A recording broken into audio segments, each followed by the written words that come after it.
नमस्कार दोस्तों, मैं विजय सिंह परमार पाहुजा लॉ अकेडमी में आपका एक बहुत बहुत स्वागत करता हूं। जी हाँ, आज मैं आपके साथ बहुत ही महत्वपूर्ण जजमेंट डिस्कस करने जा रहा हूं, जिसका नाम है अशोक पांडे बनाम लोकसभा स्पीकर। ठीक है, एक्चुअली इस केस में हुआ क्या था? इस केस में हुआ यह था कि सुप्रीम कोर्ट ने याचिकाकर्ता से यह कहा, एक विशेष दलील दी और एक विशेष लाइन बोली, कहा कि आपको कोई भी याचिका फाइल करने से पहले 100 बार सोचना चाहिए। ऐसा क्यों कहा? होता यह है कि आजकल आपने देखा होगा याचिकाएं फाइल करना, खासकर पीआईएल पब्लिक इंटरेस्ट लिटिगेशन जो होती है, एक पब्लिसिटी स्टंट बन गया है। कोई भी सिर्फ अपने नाम को हाईलाइट करने के लिए और पब्लिक का अट्रैक्शन गेन करने के लिए वो क्या करता है, कोई भी पीआईएल फाइल कर देता है। इस मामले में हुआ यह था कि राहुल गांधी जो वर्तमान में लोकसभा विपक्ष के नेता हैं, उनकी याचिका जब समाप्त कर दी गई थी लोकसभा से, जो कि 2 साल की जब उनको सजा हुई थी, तब अब कुछ समय बाद, जैसा कि आप सभी को पता है, उनकी उस सदस्यता को बहाल कर दिया गया था और फिर से उनको लोकसभा में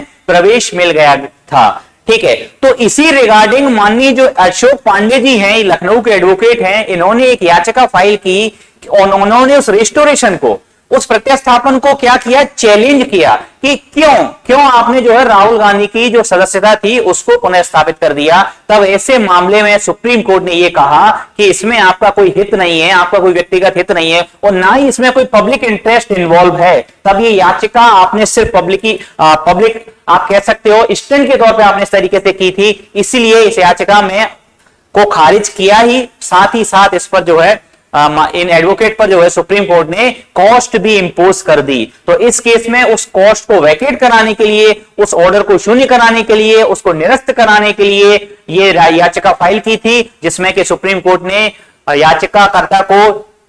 जो रेमेडी चाह रहा था वो तो नहीं दी, जो कॉस्ट थी वो तो नहीं हटाई, ऊपर से उसको डांट फटकार और पड़ गई और ये कहा कि आगे से अगर आप ऐसी याचिका कोई फाइल करते हैं तो कम से कम आपको 100 बार सोचना चाहिए और इसलिए हम आप पे जो लगाया गया आपका कॉस्ट है, हम उसको नहीं हटाएंगे। Thank you so much, have a nice day.